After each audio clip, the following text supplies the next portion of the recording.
مقامات پر اللہ رب العالمین نے قرآن کریم کے قرآن ہدایت کتاب ہدایت ہونے کا بیان فرمایا ہے کہ یہ اللہ رب العالمین کی طرف سے زندگی گزارنے کا بہترین منشور ہے۔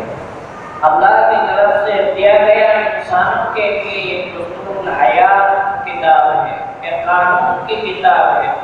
کامیاب وہی لوگ ہوتے ہیں جو اللہ کی اس کتاب کے مطابق اپنی زندگی کو گزارتے ہیں، اور اس کے علاوہ ہٹ کر کے جو کوئی وہ راہ اختیار کرتا ہے تو وہ ہرگز کامیاب و کامیاب نہیں ہو سکتا ہے۔ افسوس کی بات یہ ہے کہ اہل ایمان کو جس طرح اللہ کے کلام کی قدر کرنی چاہیے، ہمارے دلوں کے اندر جو عظمت اور محبت کا تعلق اللہ کے کلام کے ساتھ میں ہونا چاہیے وہ ہمارے دلوں کے اندر نہیں۔ اہل ایمان کا بڑا طبقہ تو وہی ہے جو اللہ کے کلام سے بالکل بیگانہ ہے۔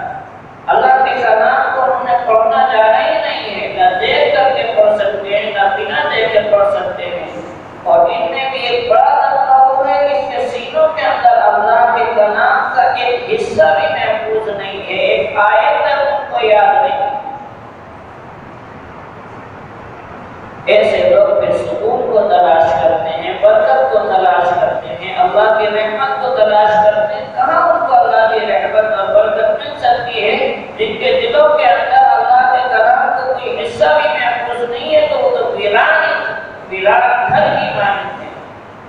سیدنا حضرت ابن عباس رضی اللہ تعالی عنہ جناب رسول اللہ صلی اللہ علیہ وسلم کا ارشاد نقل فرماتے ہیں، ان الذي ليس في جوفه شيء من القرآن كالبيت الخرب۔ جس دل کے اندر اللہ کے کلام کا کوئی حصہ بھی محفوظ نہیں، اس کا دل بالکل ویران ہو چکا ہے، اجڑ چکا ہے۔